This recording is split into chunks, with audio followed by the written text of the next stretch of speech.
Hello student, now start today's topic isobar. So write down heading isobar. Isobar. Isobar.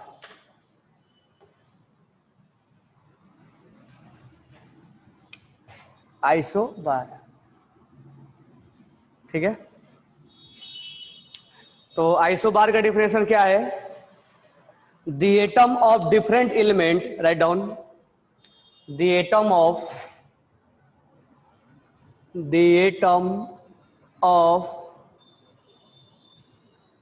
different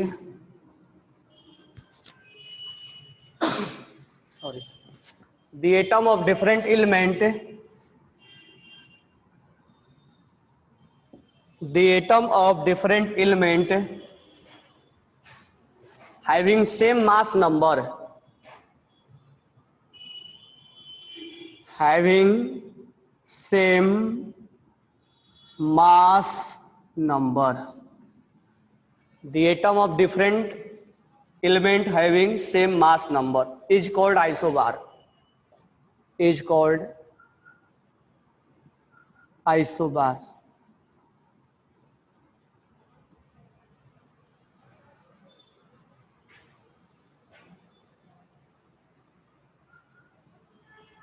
Is called isobar. The atom of different element having same number of mass number, mass. Example: C12 or 14 or N7 or 14. Both have different element but they have same mass number, mass. Argon, calcium or potassium, argon, potassium, calcium, each have same different mass but they have same mass. That is known as xenon 130 or barium 130. Xenon has atomic number 54 and barium has atomic number 56. So these are isobar. These are isobar.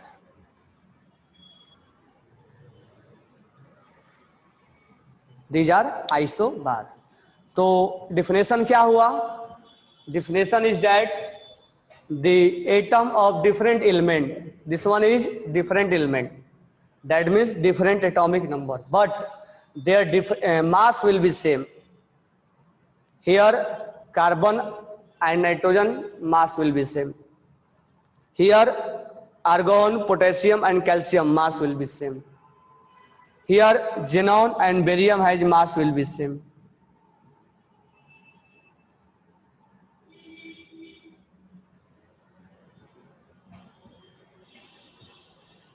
Okay now start second point. अब हम इसमें check करेंगे कि इस isotopes में, isobar में क्या क्या सिमिलर है, क्या क्या. तो हम एक एग्जांपल पकड़ते हैं, इसी को पकड़ते हैं, आर्गन को. आर्गन 1840, पोटेशियम 19 और 40, कैल्शियम 20 और 40. मुझे इसमें बताओ इसका एटॉमिक नंबर कितना कितना है. मैं डैश डैश लिख रहा हूं, आप फिलअप करोगे. एटॉमिक मास कितना है, एटॉमिक मास कितना है आप फिलअप करोगे, ठीक है. और प्रोटॉन कितने हैं आप फिलअप करोगे. इलेक्ट्रॉन कितने हैं आप फिलअप करोगे. न्यूट्रॉन कितने हैं आप फिलअप करोगे, ठीक है. न्यूट्रॉन और कॉन्फ़िगरेशन,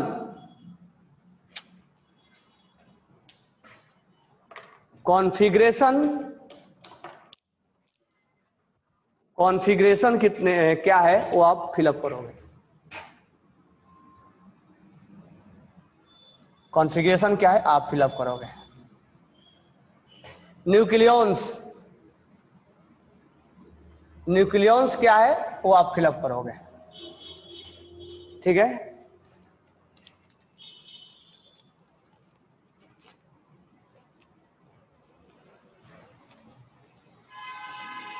तो आप जल्दी फिलअप करके मेरे को बताओ।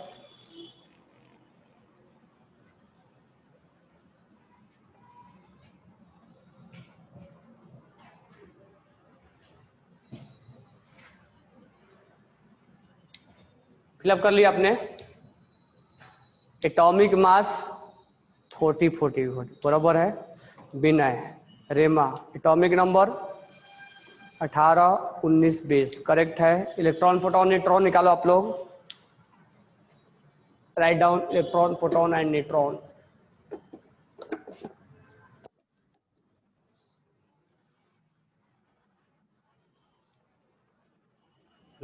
Atomic number is 18 19 20। Atomic mass is 40। Proton कितने हैं, तो जितने एटॉमिक नंबर होगा 18 18 18। इलेक्ट्रॉन कितना होगा, तो न्यूट्रल है तो इलेक्ट्रॉन और प्रोटॉन क्या होगा, इक्वल। जब न्यूट्रल होता है, कोई चार्ज नहीं होता है, तो इलेक्ट्रॉन प्रोटॉन एक चीज गलत हो गया, यहाँ एटॉमिक नंबर 19 होगा और यहाँ 20 होगा। 19 20। न्यूट्रॉन, न्यूट्रॉन इसमें से इसको माइनस कर देंगे तो न्यूट्रॉन क्या होगा, न्यूट्रॉन हो जाएगा 40 माइनस 18 कितना हो जाएगा 22। 40 माइनस 19 21 और ये 20।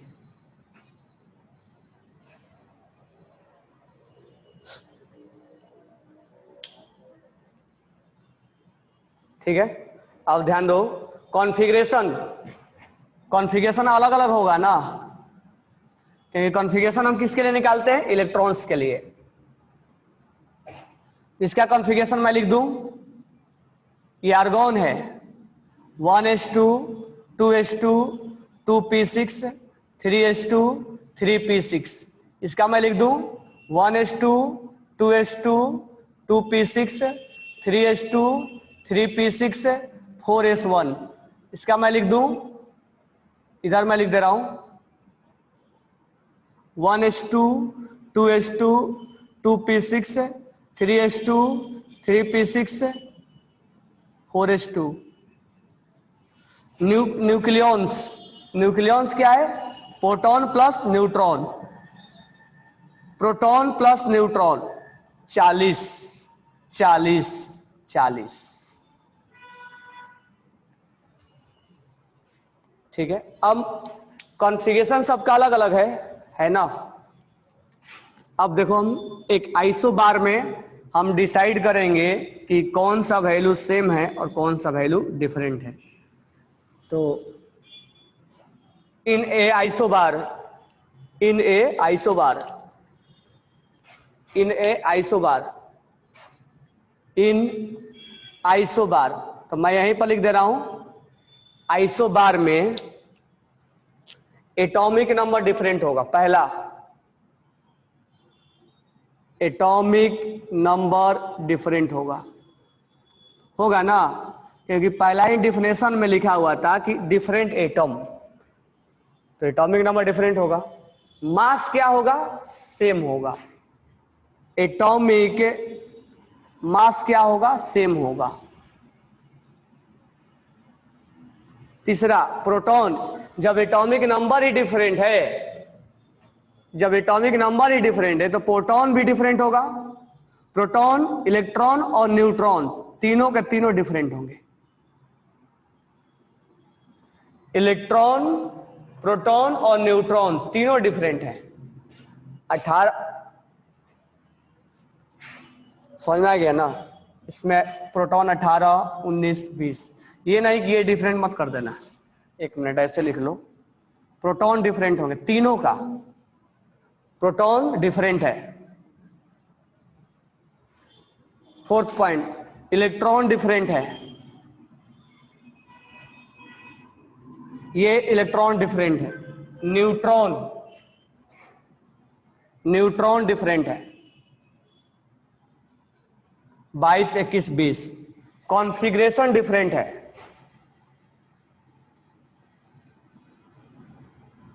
क्योंकि इलेक्ट्रॉन ही डिफरेंट है तो कॉन्फ़िगरेशन क्या होगा? डिफरेंट होगा।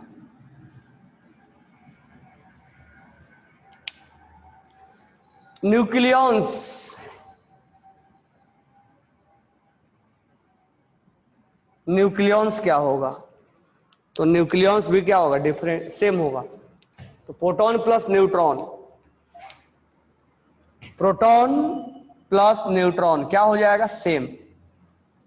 तो हम एक आइसोबार में भी बोल सकते हैं कि sum of nucleons is equal, sum of nucleons is equal, sum of nucleons will be equal. तो न्यूक्लियॉन्स इक्वल होगा 8 पॉइंट। अच्छा, मास सेम है, मास सेम है,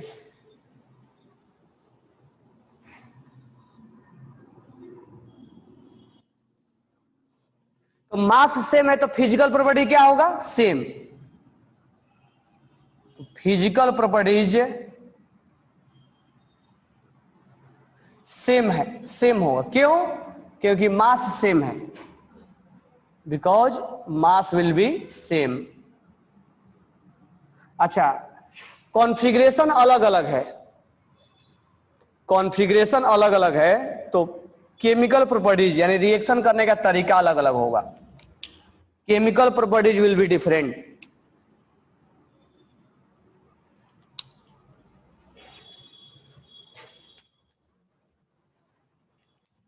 chemical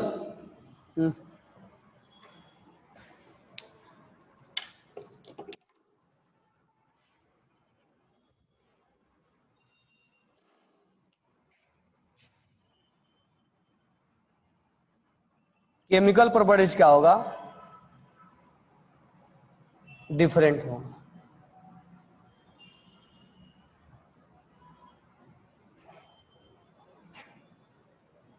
chemical properties will be different क्योंकि कॉन्फ़िगरेशन अलग है ना।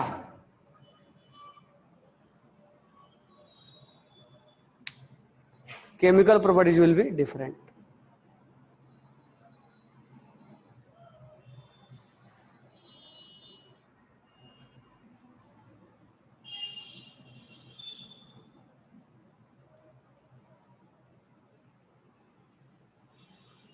लिख लिया आपने?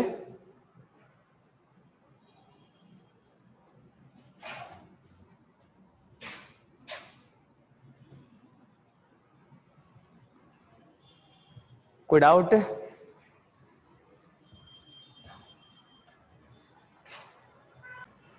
तो नाउ हम ये जानते हैं कि रेडियो एक्टिव एलिमेंट में से alpha beta gamma radiation emit होता है।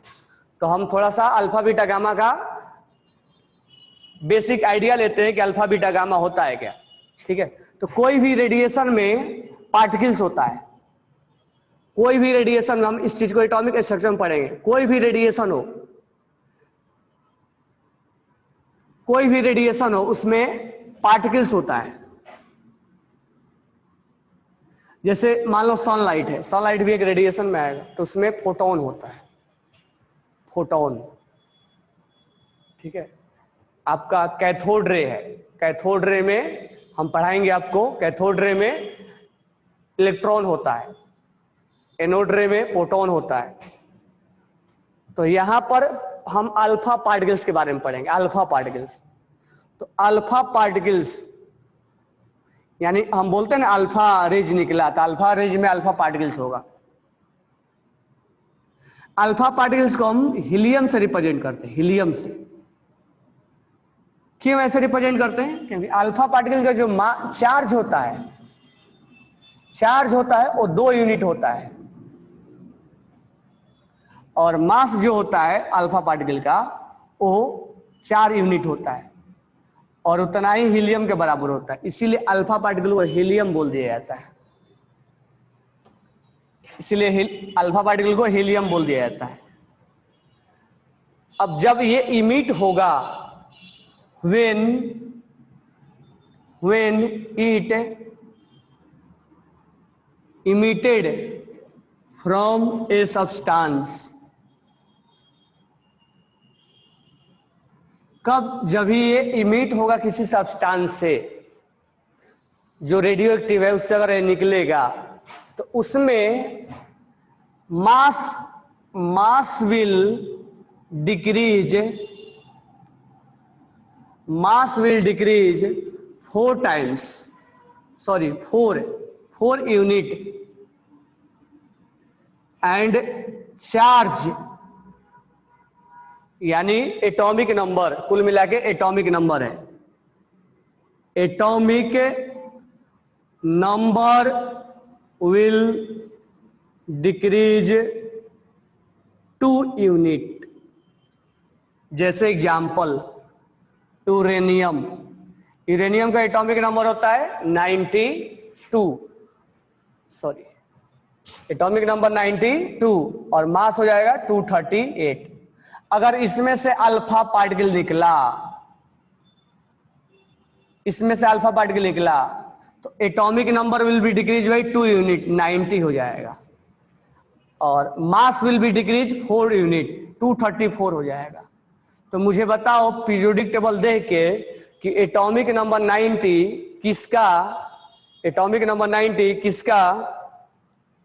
किस एलिमेंट को रिप्रेजेंट किया जाता है? एटॉमिक नंबर 90 किस एलिमेंट को रिप्रेजेंट किया जाता है? थोरियम को, बिल्कुल सही है रेमा, थोरियम बिल्कुल करेक्ट है। Atomic number 90 will be thorium. तो व्हेन यूरेनियम क्या होता है? यूरेनियम इज रेडियो एक्टिव होता है।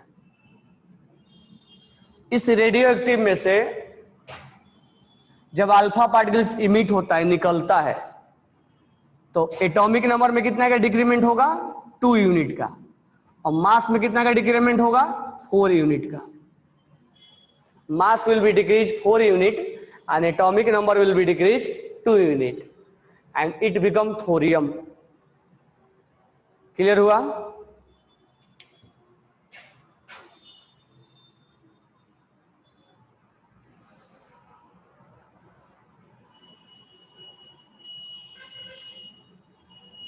कोई डाउट अल्फा पार्टिकल के बारे में? अल्फा पार्टिकल को क्या बोला गया? हीलियम। चलो नेक्स्ट देखते हैं beta particles. Now next one is beta particles.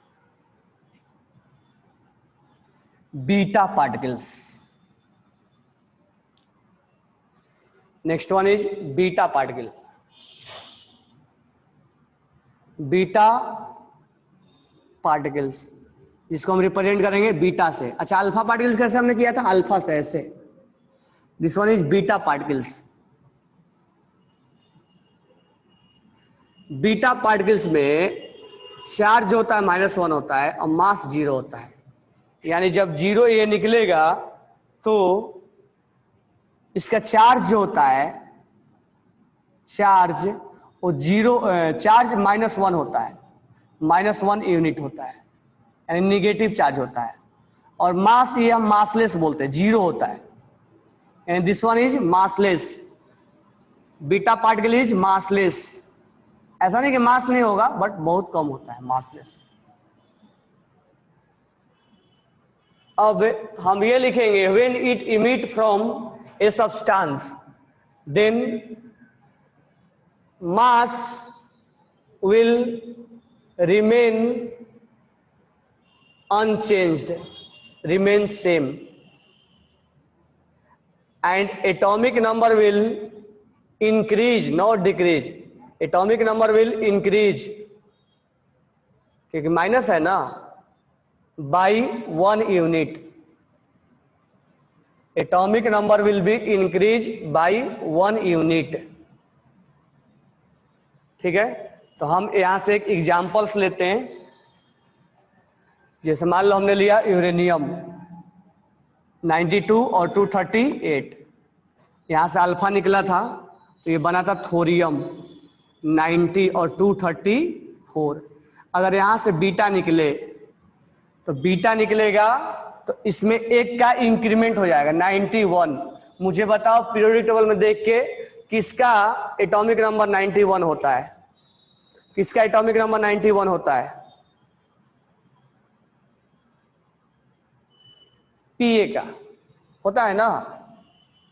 और मास में कितना का डिक्रीमेंट होगा? नहीं होगा, mass will be remain same. तो this one will become 91 Pa when beta will be emitted. Beta will be represented ऐसे, बीटा को ऐसे रिप्रेजेंट करेंगे, प्रोटैक्टिनियम, प्रोटैक्टिनियम ये, ठीक है। तो यहां से बीटा अगर निकलेगा तो क्या बनेगा? बीटा अगर निकला तो ये बनेगा, ठीक है, अल्फा बीटा और गामा। नेक्स्ट है gamma particles. Next one is gamma particles.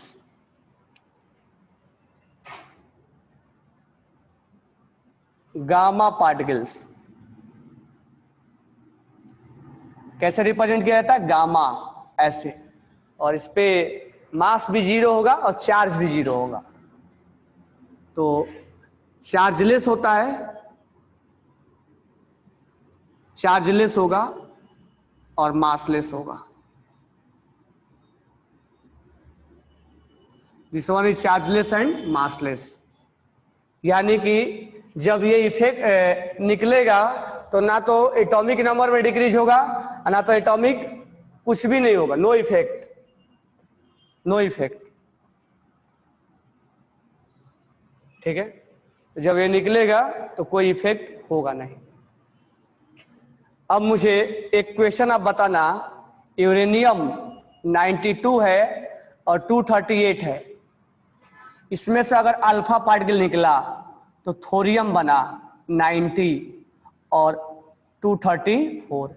इसमें से अगर बीटा निकला तो ये एक इंक्रीमेंट हो गया 91 का, और ये हो गया प्रोनेक्टिनियम Pa, और ये हो गया 234।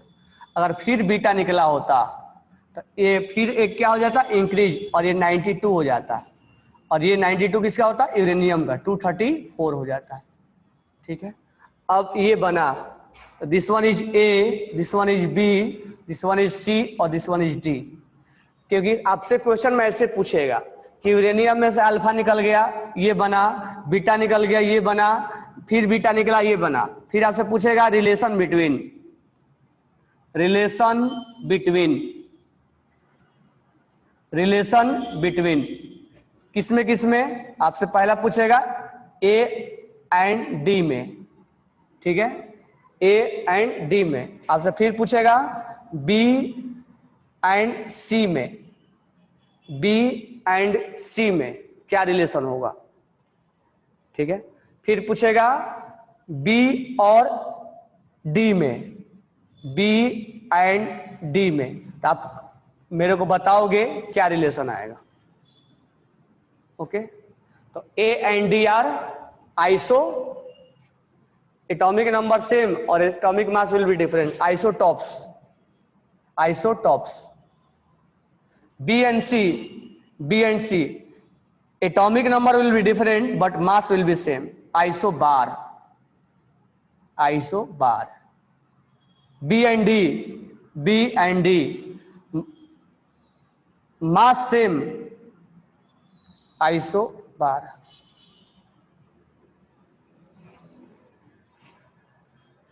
तो आप बताओ सी और डी में क्या रिलेशन है?